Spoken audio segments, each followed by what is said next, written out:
The morning light filtered through the crystal dome of the Galactic Academy of SciFi, casting rainbow patterns across the classroom's curved walls. Professor Firstlight stood at the front, his translucent body glowing with a mix of excitement and nervousness. The classroom buzzed with the soft murmurs of 20 different species of advanced Sinology students. Blue shifted uncomfortably in his adaptation chair, his forearms tapping on the desk's surface. Next to him, Swiftwing's feathers rustled with anticipation. They had heard rumors about today's special assignment, but nobody knew exactly what Professor Firstlight had planned. Today, the professor's voice resonated through the room. We begin our most challenging research project of the year. He paused, his glow intensifying. We will study Earth. The classroom erupted in whispers and clicks. Earth, the famous Deathworld that had recently joined the Galactic Federation. Some students drew back in their seats, while others leaned forward with interest. But Professor Blue raised one of his upper arms, his skin shifting to a lighter shade of azure. Isn't Earth too dangerous for proper study? The gravity alone would crush half of us. Professor Firstlight's glow pulsed with amusement. That's exactly why we have a special guest joining us for this project. He gestured toward the classroom door, which slid open with a soft hiss. A human walked in. Several students gasped. Some instinctively activated their defensive shields. Blue's skin turned almost white with shock. The human looked so solid, so dense. It moved with a fluid grace that seemed impossible for a creature from a high-gravity world. This is Jack, Professor Firstlight introduced. He's an exchange student from Earth, and he'll be helping us understand his homeworld. Jack smiled, showing his teeth. A gesture that would be a death threat in 7 different galactic cultures, but somehow seemed friendly coming from him. Nice to meet you all, he said, his voice deeper than most species were used to hearing. Swiftwing's crest feathers rose with curiosity. She had never seen a human up close before. Is it true that humans can repair broken bones while still alive? Jack laughed, a sound that made several students jump. Yeah, we can. I've broken my arm twice playing sports. No big deal. The class stared in horror. Breaking bones was fatal for most species. Playing sports with such a risk, unthinkable. Professor Firstlight's glow stabilized into a professional shade of blue. For this project, you will work in pairs. Each pair will research different aspects of Earth and its inhabitants. You will study not just the planet's physical characteristics, but how they shaped human development. He began assigning partners, and Blue felt his heart skip when he and Swiftwing were paired with Jack. They would be working directly with a human. His color shifted between excitement and terror. Don't worry, Jack said, pulling up a chair to their desk. I don't bite. He paused, then added with a grin, much. Swiftwing's feathers puffed up in alarm, but she saw the humor in Jack's eyes. Maybe humans weren't as terrifying as everyone thought. Still, when Jack pulled out his data tablet, the screen showed pictures of his hometown, a place with frequent windstorms called tornadoes that could lift buildings off the ground. That's where I grew up, Jack said casually, pointing to a house in the background. Had to rebuild the garage after a twister took it out, but that's pretty normal in Oklahoma. Blue and Swiftwing exchanged looks. Rebuilding after atmospheric devastation was normal. They had chosen this research project thinking Earth's Deathworld status was exaggerated. Now, listening to Jack casually discuss surviving conditions that would be apocalyptic on their homeworlds, they weren't so sure. As Professor Firstlight assigned research topics, Blue noticed something interesting. While most species in the class showed fear or anxiety about studying Earth, Jack seemed genuinely excited to share information about his homeworld. There was no arrogance in his enthusiasm, just a simple pride and love for a planet that most of the galaxy considered barely habitable. Maybe that was the first lesson about Earth and its people. They didn't just survive their death world, they loved it. Blue's color shifted to the deep azure of determination. This project would be more than just research. It would be an adventure into understanding how such a dangerous planet produced a species that smiled in the face of disaster and treated deadly conditions as minor inconveniences. The real question was, were they ready to learn these lessons? Looking at Jack's friendly smile, Blue had a feeling their understanding of dangerous was about to change forever. The research lab at the Galactic Academy hummed with quiet activity as Blue and Swiftwing stared at their data screens in disbelief. They had spent the last 3 hours studying Earth's basic environmental conditions, and each new piece of information made their species' survival instincts scream in terror. "This can't be right," Blue muttered, his skin rippling with patches of confused purple. "The temperature ranges are impossible. No planet can swing from frozen to burning so quickly and still support life." Jack leaned over to look at their screens, his movement casual despite the high-gravity simulation they had activated to better understand Earth conditions. "Oh yeah, where I grew up, we could have ice storms one day and be baking in 100-degree heat the next. You learn to keep clothes for all seasons ready." Swiftwing's feathers trembled as she pulled up more data. "And these earthquakes. The ground itself breaks apart regularly. How do you build anything lasting?" "We engineer for it," Jack shrugged, pulling up some building designs on his tablet. "See these foundations? They're made to flex with the ground movement. Most of the time, you barely notice the small quakes. Though I remember this one time during a school test when our whole building shook. Teacher just told us to get under our desks until it passed. No big deal." Blue's color drained to a pale blue-gray. The casual way Jack described what would be civilization-ending catastrophes on most worlds made him wonder if humans were entirely sane. Their research continued, revealing more horrors. Massive storms called hurricanes that could flatten entire cities. Mountains that exploded, spewing liquid rock. Invisible gases that could kill within minutes. And somehow, humans had not only survived but built thriving cities in these conditions. "Look at this," Swiftwing called out, her crest rising in amazement.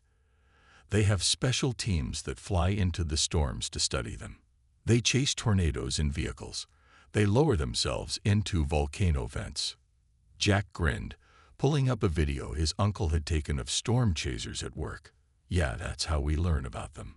Best way to understand something is to get up close and personal with it." The alien students watched in stunned silence as humans in reinforced vehicles drove toward a massive funnel cloud, their voices excited rather than terrified. The video showed debris flying through the air with enough force to pierce metal, yet the humans kept driving closer, taking readings and measurements. "But why?" Blue asked, genuinely puzzled. "Why not just avoid these dangers?" Jack thought for a moment, scratching his chin. "I guess because understanding makes things less scary. Plus, the more we know, the better we can predict and prepare. Those storm chasers, their work helps us make better warning systems, saves lots of lives." As they dug deeper into their research, they found more surprises. Humans didn't just survive their deadly world. They had turned some of its most dangerous features into sources of power. They captured the energy of falling water, harnessed the heat of their planet's molten core, and even turned their harsh sun's rays into electricity. "The most interesting thing," Swiftwing noted, her scientific curiosity overcoming her fear, "is how these conditions affected human evolution. Your bones are incredibly dense, your muscles extremely strong, and your ability to repair damage is amazing. Don't forget our endurance," Jack added, showing them data about human stamina. "We're not the strongest or fastest species, but we can keep going for a really long time. Had to, given our history of persistence hunting." Blue's color shifted to a deep, thoughtful blue. "You mean you chased prey until it got tired? In Earth's gravity? In those temperatures?" "Still do, in some places," Jack confirmed, "though nowadays it's mostly for sport. We call it marathons." As their research session ended, Blue and Swiftwing had filled several data crystals with information, but they felt they had barely scratched the surface. Earth wasn't just a death world because of its harsh conditions. It was a complex web of dangers that had forced its native species to become incredibly adaptable. Looking at Jack as he gathered his things, seemingly unbothered by the high-gravity simulation that had them both struggling to move, they realized they were only beginning to understand why Earth species were both feared and respected across the galaxy. The real question was, what other surprises would they discover as their research continued? The landing pad outside Earth's International Xenological Research Station buzzed with nervous energy as the class's ship touched down. Professor Firstlight's glow had dimmed to a cautious blue, matching the anxiety of his students. Despite their environmental suits and gravity compensators, everyone felt the crushing weight of Earth's gravity the moment they stepped out. Everyone except Jack, who bounced down the ramp in a t-shirt and shorts. "Welcome to spring in Colorado," he announced cheerfully. "We're lucky. It's a beautiful day. Only a small chance of afternoon thunderstorms." Blue wobbled on his forelegs, his environmental suit straining against Earth's pull. Even with the best galactic technology, moving felt like swimming through thick syrup. Swiftwing's anti-gravity assists whined as she tried to maintain her usual hovering position. "This is a beautiful day," she asked, her crest feathers flattening in disbelief. The wind was strong enough to make her sensors scream warnings, and the sunlight felt like it could burn through her protective shields. "Oh yeah," Jack nodded, pointing to the clear blue sky. "Temperature's perfect, about 70 degrees Fahrenheit. Bit breezy, but that's normal for spring." Professor Firstlight gathered the group, his protective field crackling against the atmospheric pressure. "Remember, everyone, this is what humans consider mild weather. We'll be staying for one Earth week to gather first-hand observations." The alien students huddled closer together as they followed Jack toward the research station. The building looked impossibly sturdy, built to withstand forces that would demolish structures on their homeworlds. Through their protective gear, they could feel Earth's raw power, the strong gravity, the thick air, the intense sunlight. "Look at those." Blue pointed with two of his arms at massive dark clouds building over distant mountains. His sensors were going crazy trying to analyze their composition. Jack glanced up casually. "Thunderheads. Looks like we might get that storm after all. Should be fun. You've never seen lightning up close, right?" Before anyone could respond to this terrifying suggestion, they'd reached the station's entrance. The safety briefing inside did nothing to calm their nerves. Emergency protocols for earthquakes, tornado shelters, flash flood procedures, wildlife encounters. The list of potential dangers seemed endless. "And remember," the station chief added, "if you hear the bear alarm, proceed calmly to the nearest secure room." "Bears?" Swiftwing's translator barely managed to convey her squeak of fear. "The large predators that can tear through metal." "Don't worry," Jack reassured her with a smile that somehow made things worse. "Bears usually avoid humans. The mountain lions are more curious, but they rarely come this close to the station." The first afternoon passed in a blur of data collection and environmental readings. Despite their terror, the alien students couldn't help but be fascinated. Earth's ecosystem was incredibly complex, with thousands of species all surviving in these extreme conditions. Then the storm hit. The first thunderclap made half the class activate their emergency shields. Blue turned a pale, sickly color as lightning split the sky, releasing enough energy to power a small city on his homeworld. Swiftwing's sensors overloaded and shut down completely. But Jack stood at the observation window, grinning like a child at a festival. "This is nothing," he said, watching the lightning dance between clouds. "You should see the storms back home. Now those are impressive." Professor Firstlight noticed his students' distress and gathered them in the station's common room. "Perhaps this is a good time to discuss how Earth's weather patterns influenced human development," he suggested, trying to turn their fear into a learning opportunity. As the storm raged outside, Jack explained how humans had learned to predict weather patterns, build structures that could withstand nature's fury, and even harness the power of storms. The alien students listened, alternating between terror at each thunderclap and amazement at humans' adaptability. The really interesting storms, Jack mentioned as lightning flashed again, are the ones that drop ice balls big enough to dent vehicles, or the ones that create funnels of wind strong enough to lift houses. Those are pretty exciting. Blue and Swiftwing exchanged looks through their protective gear. They had thought their research would help them understand why Earth was classified as a death world. Instead, they were beginning to understand something far more important: how such a deadly planet had produced a species that didn't just survive its horrors, but thrived on them. As the storm slowly moved away, leaving behind air that Jack called fresh, but their sensors labeled as dangerously dense with dihydrogen monoxide, they realized their real education was just beginning. The morning sun filtered through the tall pine trees as the class gathered outside the research station. Their human instructor, Tom, stood before them with a large backpack and a friendly smile that did nothing to ease their anxiety. Today was the start of what humans called a basic wilderness survival course.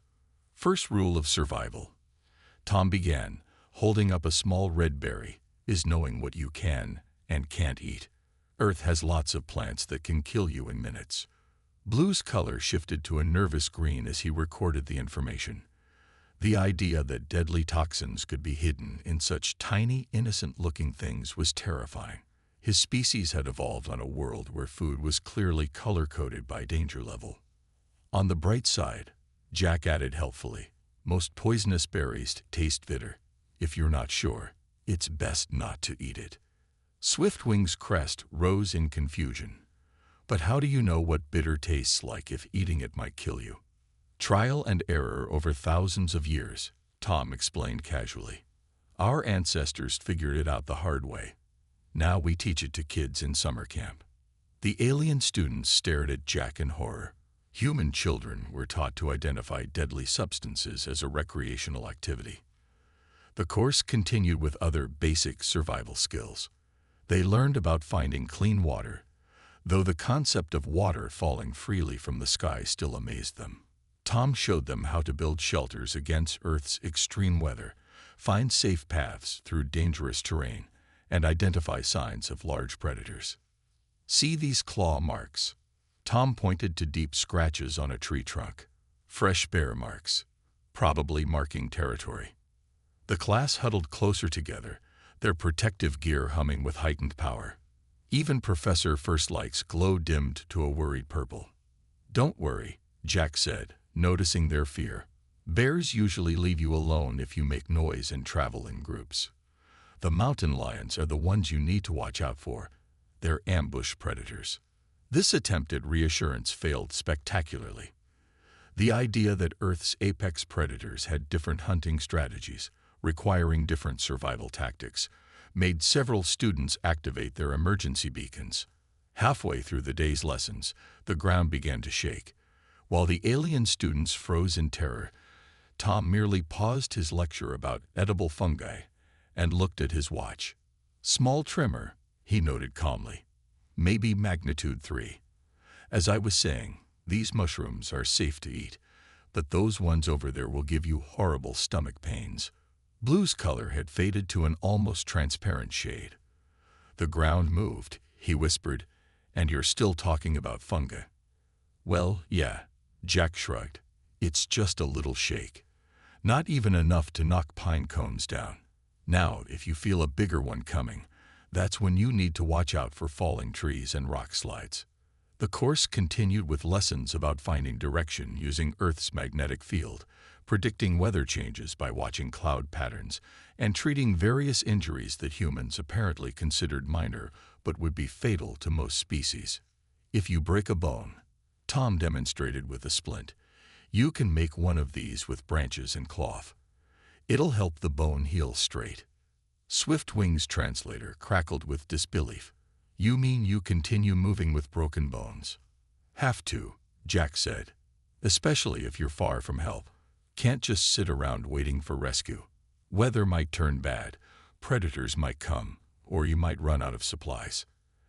As the day progressed, the alien students began to understand something profound. These weren't just survival skills. This was a window into how humans thought. Every deadly aspect of their world had been turned into a problem to solve, a challenge to overcome. The course ended with Tom teaching them how to make fire, deliberately creating one of the most destructive forces in nature and using it for warmth and cooking. "Remember," he said, watching the controlled flames with satisfaction, "nature isn't your enemy. It's just reality. Learn to work with it, respect it, and you'll be fine." Blue and Swiftwing took careful notes, but they were learning something beyond wilderness survival. They were learning why humans were different from every other spacefaring species. Earth hadn't just made humans strong. It had made them incredibly resourceful, turning every deadly challenge into an opportunity to adapt and improve. As they headed back to the station, Jack pointed out fresh mountain lion tracks with cheerful interest, and not one student activated their emergency beacon. They were starting to understand that on Earth, danger wasn't something to fear. It was something to learn from. The smell of smoke reached the research station before anyone saw the fire. Blue noticed it first, his sensitive skin detecting the change in air quality even through his protective suit. Within minutes, the station's warning systems began blaring.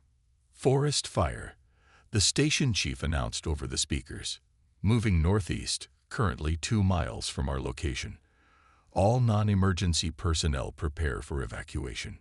The alien students rushed to the observation deck, their protective gear working overtime against the thickening smoke. Through the reinforced windows, they could see an orange glow on the horizon, growing brighter by the minute. "This is impossible," Swiftwing chirped, her crest feathers completely flat with fear. "Fire cannot move that fast. It cannot spread through solid matter like your trees." Jack stood at the window, watching the approaching flames with focused attention rather than panic. Actually, in the right conditions, a forest fire can move faster than most humans can run. The heat dries out trees ahead of the flames, making them ready to burn. Sometimes the fire can even jump gaps by sending burning debris through the air. Professor Firstlight's glow had dimmed to a frightened flicker. "We must leave immediately. Such an inferno would destroy most worlds' ecosystems completely." But as they prepared to evacuate, something amazing happened. Instead of running away from the fire, humans began running toward it. Fire trucks and emergency vehicles roared past the station, sirens wailing. Helicopters thundered overhead, carrying massive containers of water. "They're going to fight it." Blue's color shifted rapidly between disbelief and awe. "Fight an advancing wall of fire." "Of course," Jack said, watching the firefighters deploy with obvious pride. "We've been dealing with forest fires for thousands of years. They're dangerous, sure, but we've learned how to manage them. Sometimes we even start controlled fires ourselves to prevent bigger ones later." The alien students watched in stunned silence as human firefighters worked with practiced efficiency. They cut fire breaks, set back fires, and coordinated water drops with a precision that spoke of long experience. The humans moved through the thick smoke in their protective gear, seemingly unbothered by the heat that was overwhelming even the aliens' advanced environmental suits. Then the wind changed. A burning branch sailed through the air, landing near the station's perimeter. Within seconds, a new fire began spreading. The station chief's voice came over the speakers again, this time with more urgency. "Emergency evacuation required. All personnel proceed to designated transport areas immediately." But as they headed for the evacuation points, they saw something that stopped them in their tracks. A group of firefighters had become trapped between 2 advancing fire fronts. Instead of panicking, the humans quickly deployed emergency shelters, thin-looking covers that they pulled over themselves as the flames approached. "They'll die." Swiftwing's translator barely managed to convey her horror. No shield that thin could possibly protect against such heat. "Fire shelters are a last resort," Jack explained, his voice tense but controlled. "But they work. They're designed to reflect heat and trap breathable air. Firefighters train with them regularly." The alien students watched, unable to look away, as the flames swept over the deployed shelters. Minutes that felt like hours passed. When the fire front moved on, the shelters moved. One by one, the firefighters emerged, covered in soot but alive. Blue's color had shifted to a deep shade of respect he'd never shown before. They trusted their technology and training enough to let fire pass over them. On my world, no one would even think of such a thing. The rest of the day passed in a blur of emergency response activity.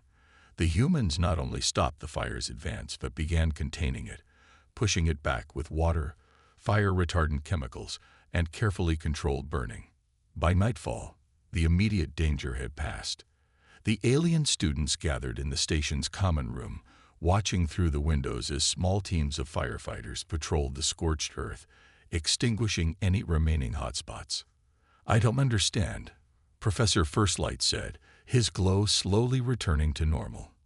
"Your world regularly bursts into flame, yet you choose to live here and fight the fires instead of abandoning dangerous areas."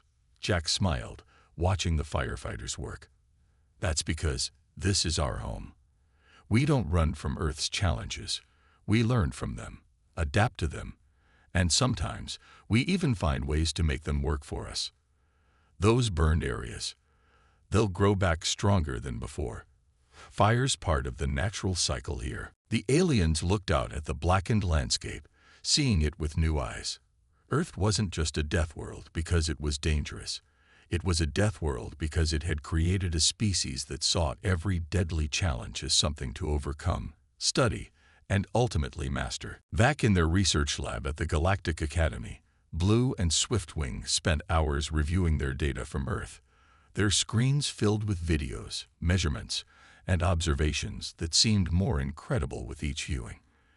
After seeing humans in action during the forest fire, simple statistics had taken on new meaning. "Look at this again," Blue said, his color rippling with excitement as he played a video from their survival training. "Humans can go 3 days without water. 3 days. In their gravity and atmospheric conditions." Swiftwing fluttered her wings, bringing up another data set. "And their temperature tolerance range is amazing. They can survive from -40 to +40 degrees in their scale. Some humans swim in nearly frozen water for fun." Jack sat with them, helping organize their research findings. He looked amused at their amazement over things he considered ordinary. "You should see the people who climb Mount Everest," he mentioned casually. "They go where the air is so thin most humans need special equipment to breathe, and they do it just because they want to." Just because they want to. Blue's color faded to confused gray. "You mean there's no valuable resource up there? No scientific requirement?" "Nope," Jack grinned. "They do it for the challenge. Humans love pushing their limits." The aliens stared at their human friend like he had just announced he could breathe space. They turned back to their research, now looking at human history with new understanding. What they found amazed them even more. "They built boats to cross deadly oceans," Swiftwing noted, her crest rising in disbelief. "Before they had proper navigation tools or weather prediction. They just went out there to see what they could find." Blue pulled up more historical data. "And look at this. When their food wouldn't grow in cold places, they didn't leave. They developed new farming methods. When diseases struck, they didn't abandon their cities. They created medicine. Every problem was just a puzzle to solve." Jack nodded, pulling up his own family photos. "That's my great-grandmother," he said, pointing to an image of an elderly human. "She lived through 2 major wars, a global pandemic, several economic crashes, and a revolution in technology. She always said change was just life's way of keeping things interesting." The alien students looked at the photo with new respect. The old human's smiling face showed no sign of being worn down by what sounded like multiple civilization-ending disasters.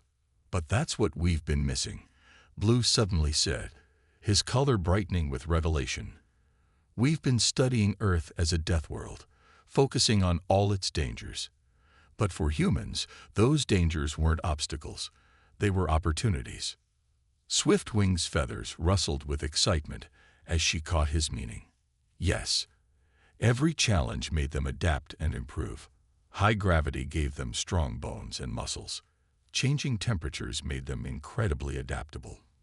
Dangerous predators made them develop tools and group tactics. And it never stopped. Blue continued, bringing up modern data. Even now, humans take their Deathworld experiences and apply them to new challenges. They're using cave diving techniques to train for space exploration. They're applying extreme weather survival strategies to colonize other planets. Jack watched his alien friends with growing appreciation. Most species took months or years to understand this aspect of humanity. "You've got it," he said quietly. "Earth isn't just a dangerous planet that humans survive on. It's the training ground that made us who we are." The aliens spent the rest of the day reviewing their data with new eyes.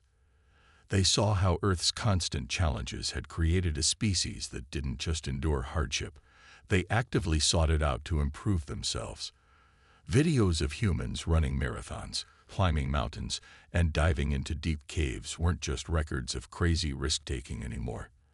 They were evidence of a species that had turned adversity into advantage. Their children play games that simulate survival challenges. Swiftwing noted, watching footage of an obstacle course race. They turned deadly serious skills into entertainment. "Because that's how we learn best," Jack explained. "When something's fun, you want to get better at it, even if it's hard. Especially if it's hard." Blue's color shifted to the deep blue of profound understanding. They had started this research thinking they would learn why Earth was classified as a death world.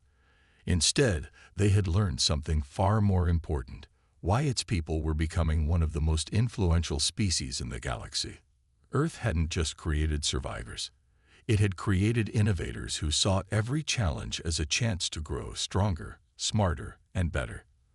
The real question was, what would these Deathworld graduates do next? The main hall of the Galactic Academy buzzed with excitement. Students and professors from every major species had gathered to hear the final presentations about Earth. Blue and Swiftwing stood on the presentation platform, their research data ready to display. Jack sat in the front row, giving them an encouraging thumbs up. "Our research began with a simple question." Blue started, his color steady with confidence. "Why is Earth classified as a death world? What we discovered was not just about the planet's dangers, but about how those dangers created something extraordinary." The first images appeared: Earth's massive storms, earthquakes, and extreme temperatures. Many in the audience shifted uncomfortably, their protective instincts triggering even at the recordings. "Yes, Earth is dangerous," Swiftwing continued, her crest raised proudly. "But watch this." They play the recording from the forest fire.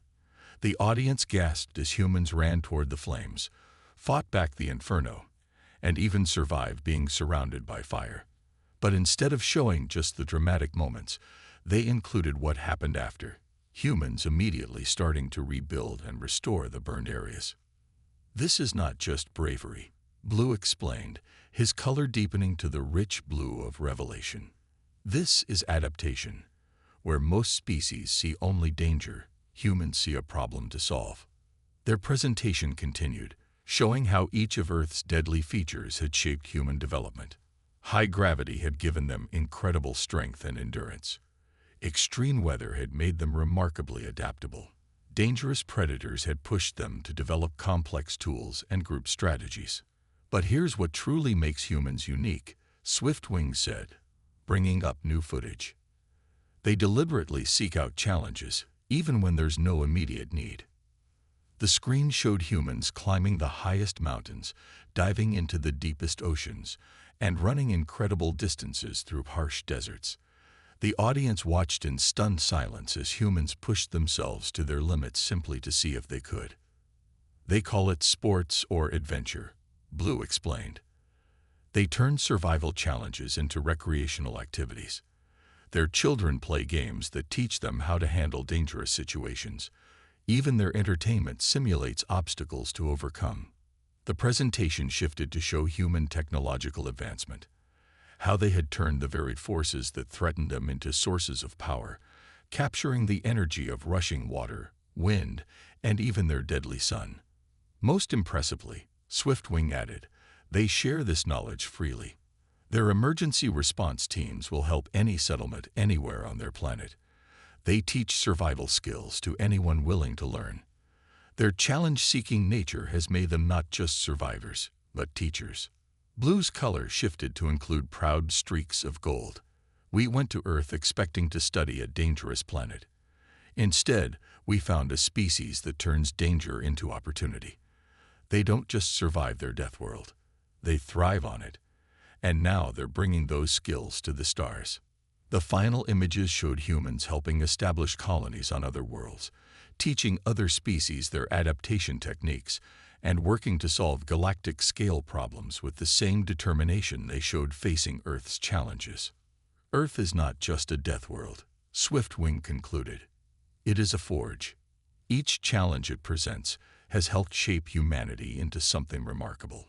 A species that sees obstacles as opportunities, that turns survival into strength, and that brings hope to challenges that other species consider impossible.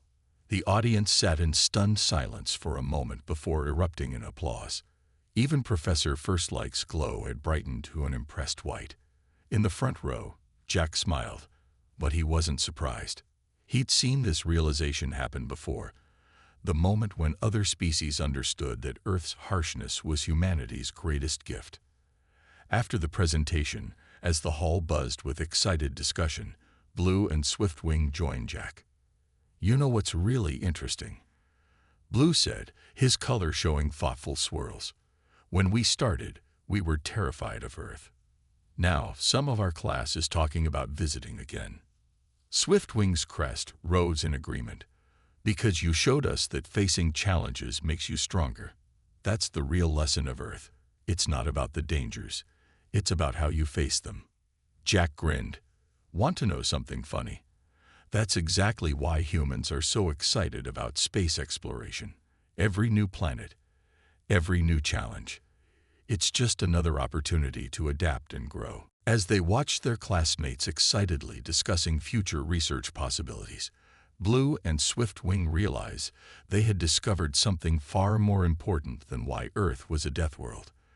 They had learned why its people were becoming the greatest force for progress in the galaxy.